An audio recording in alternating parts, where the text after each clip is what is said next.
शेर अफजल मरवत और सलमान अकरम राजा में एक दूसरे में लफ्ज़ी वार हुआ है, एक दूसरे से इख्तलाफ किया गया है और मीडिया पे बैठ के किया गया है। वजह क्या है आपको बताता हूँ, और आपने अपनी राय का इजहार ज़रूर करना है। आपने बताना है कि शेर अफजल मरवत ठीक है या सलमान अकरम राजा जो पार्टी के जनरल सेक्रेटरी हैं। शेर अफजल मरवत ने क्या बयान दिया है, आइए आपको बताते हैं। और फिर साहिबजादा हामिद रजा साहब भी बोल पड़े हैं। तरीक इंसाफ के कारकुनान का रद्दअमल भी सामने आ रहा है। राना सनाउल्लाह ने इमरान खान की रहाई के हवाले से कोई बात की है। आइए ये तमाम चीज़ें आपके सामने रखते हैं। पहले बात करते हैं सलमान अकरम राजा की। काशिफ अब्बासी के साथ एक प्रोग्राम में सलमान अकरम राजा बैठते हैं। वो कहते हैं कि शेर अफजल मरवत का पार्टी बयानिए से कोई ताल्लुक नहीं है, इनकी जो भी सोच है वो गैर अहम है, उसकी अहमियत नहीं है। और ये जो बात हुई, ये शेर अफजल मरवत ने जो मुज़ाकरात चल रहे हैं उस हवाले से कोई बयान दिया है, तो सलमान अकरम राजा ने कहा कि शेर अफजल मरवत का पार्टी बयानी के साथ कोई ताल्लुक नहीं है, इनकी जो भी सोच है वो अहम नहीं है हमारे लिए, सो उनकी अपनी सोच है, अपना फैसला है। ये सलमान अकरम राजा ने काशिफ अब्बासी के प्रोग्राम में बैठ के कहा। उसके बाद शेर अफजल मरवत का भी एक बयान सामने आ जाता है, शेर अफजल मरवत की भी एक स्टेटमेंट सामने आ जाती है। शेर अफजल मरवत साहब कहते हैं कि सलमान अकरम राजा का पाकिस्तान तहरीक इंसाफ के साथ क्या ताल्लुक है, क्या किसी ने सेक्रेटरी जनरल का नोटिफिकेशन देखा है, क्या किसी ने उनके दस्तखत के साथ कोई चीज़ देखी है, नहीं देखी। वो कहते हैं कि ये एक अजनबी है, 1 साल से पहले ये तहरीक इंसाफ में था नहीं, 1 साल से पहले इसे कोई जानता नहीं था, मैं एक हद तक बर्दाश्त कर सकता हूँ। ये शेर अफजल मरवत ने बयान दिया है। और ये मतलब एक काशिफ अब्बासी के प्रोग्राम में बैठ के होता है, एक मोहम्मद मालिक के प्रोग्राम में बैठ के होता है। मतलब ऑन मीडिया पाकिस्तान के बड़े चैनल्स में, चैनल तो मैं क्या कहूँगा, ये तो सिर्फ इनका काम ही लड़ाई कराना है, ये तो फसाद है, सच बोल नहीं सकते, झूठों का पलंदा है, मैं कहूँगा कि झूठों का ये घर है ये चैनल्स। और ये तहरीक इंसाफ के इन रहनुमाओं को बुला लेते हैं, एक तरफ उनसे कंट्रोवर्सी के सवाल करेंगे, वो बयान देंगे, एक तरफ इनके करेंगे, ये बयान देंगे। लेकिन ये कोई बयान देने वाले बच्चे नहीं हैं, ना शेर अफजल मरवत बच्चे हैं, ना सलमान अकरम राजा बच्चे हैं, दोनों सीनियर वकील हैं और तहरीक इंसाफ के सीनियर रहनुमा हैं। एक दूसरे के खिलाफ बयानबाजी की जा रही है। लेकिन इसके बाद ये आपने बात को समझना है। पहले क्योंकि मुज़ाकरात के हवाले से ये बात का आगाज़ हुआ, सलमान अकरम राजा साहब कहते हैं कि शेर अफजल मरवत का इसके साथ कोई ताल्लुक नहीं है, पार्टी के बयानी के साथ कोई ताल्लुक नहीं है। फिर शेर अफजल मरवत भी बोल पड़े।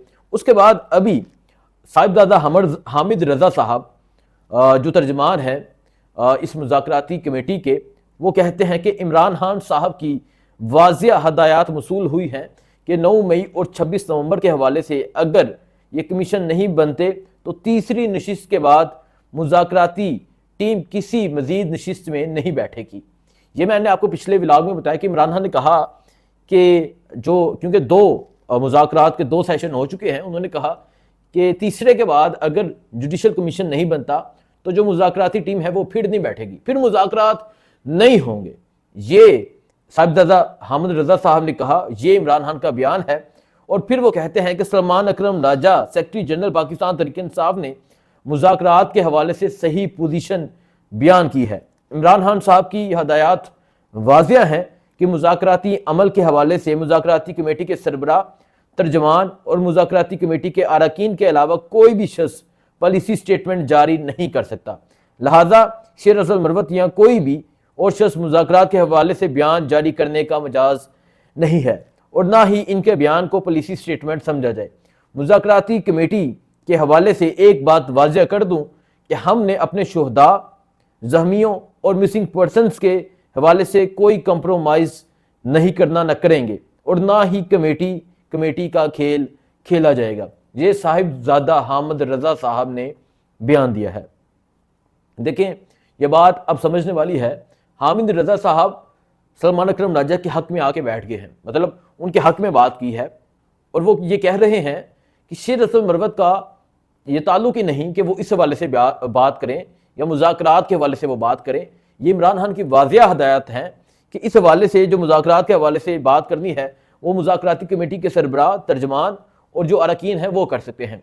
बाकी इनके जो स्टेटमेंट है इसके साथ कोई ताल्लुक नहीं है। अब एक चीज़ है जो चीज़ समझने वाली है कि मुज़ाकरात चल रहे हैं, अब कंट्रोवर्सी हो चुकी है। वो किस तरह, एक तरफ शेर अफजल मरवत बयान देते हैं, دوسری طرف مذاکرات بھی چل رہے ہیں، مذاکرات آگے بڑھ رہے ہیں۔ عمران خان نے واضح کہہ دیا ہے کہ تیسری دفعہ اگر مذاکرات میں کوئی پیش رفت نہیں ہوتی، اگر جوڈیشل کمیشن نہیں بنتا تو مذاکرات نہیں ہوں گے۔ اور پھر شیر افضل مروت نے عمران خان کی ٹویٹ کے حوالے سے بھی بات کہی تھی کہ اس موقع پہ یہ ٹویٹ نہیں کرنا چاہیے تھا، حالانکہ وہ عمران خان کا بیان تھا جو وہاں کیا گیا تھا۔ آپ کو پتہ ہے کہ وہ تحریک انصاف جس کے نوجوانوں نے ابھی 1 ماہ ہوا ہے قربانیاں دی، 13 نوجوان شہید ہو گئے، سینکڑوں لوگ جو ہیں وہ مسنگ تھے، ٹھیک ہے، بہت سے لوگ ابھی بھی مسنگ ہیں، ہزاروں نوجوان گرفتار ہو گئے، اور وہاں کیا چل رہا ہے کہ پارٹی کے اہم رہنما بیٹھ کے ایک دوسرے کے خلاف بیان بازی کر رہے ہیں۔ کیا یہ ان لوگوں کا مقدمہ لڑیں گے؟ کیا ان لوگوں کی بات کریں گے؟ موقع تو یہ تھا کہ ظلم پہ بات کی جائے، موقع تو یہ تھا کہ جو ظلم ہوا اس پہ بات کی جائے، لیکن یہاں کیا چل رہا ہے؟ یہاں ایک دوسرے کے خلاف بیان بازی کی جا رہی ہے۔ اب میں آپ کو بتاتا ہوں رانا ثناءاللہ نے کیا کہا ہے۔ رانا ثناءاللہ صاحب کہتے ہیں کہ فی الحال کوئی بات نہیں ہوئی، عمران خان کو سیکیورٹی کے پیش نظر کسی اور جگہ منتقل کیا جا سکتا ہے۔ اب ان کا کیا ارادہ ہے، عمران خان کو کہاں یہ منتقل کرنا چاہتے ہیں اللہ جانے۔ اب ایسا بھی کیا ہو چکا ہے، ایسا بھی کیا معاملہ ہے کہ اڈیالہ جیل میں عمران خان کی سیکیورٹی کی ایشو ہے؟ اب یہ عمران خان کو بنی گلہ ہاؤس اریسٹ کرنا چاہتے ہیں، یہ عمران خان کو کسی اور جیل میں لے کر جانا چاہتے ہیں اللہ جانے۔ لیکن یہ رانا ثناءاللہ نے بیان دیا ہے۔ یہ جو حکومت بیان دیتی ہے یا جو دوسرے ادارے جو ہیں یہ فائدہ لے رہے ہیں، یہ کس وجہ سے؟ کہ تحریک انصاف آپس کے اختلافات کا شکار ہے، یہ متحد ہو کر نہیں چلتے، وہ چلتا ہے تو میں نہیں چلوں گا، وہ جائے گا تو میں نہیں آؤں گا، مطلب یہ معاملہ چل رہا ہے تحریک انصاف کا۔ افسوس ہے ان کا جو رد عمل ہے، افسوس ہے ان کی جو پالیسی ہے اس پہ بھی، افسوس ہے ان کے بیانات پہ۔ یہ موقع تھا اس نوجوان کی شہادت کی بات کرنے کا، 17 سالہ انیس ستی کی بات کرنے کا، تاجدین کی بات کرنے کا، عبدالرشید کی بات کرنے کا، باقی نوجوانوں کی بات کرنے کا، ملک ادریس کی بات کرنے کا، اور یہاں کیا چل رہا ہے کہ اس کا بیان اہمیت نہیں رکھتا، اس کا بیان اہمیت نہیں رکھتا۔ آپ اس حوالے سے کیا رائے رکھتے ہیں؟ کمنٹ ضرور کیجیے گا۔ بہت شکریہ، اللہ حافظ۔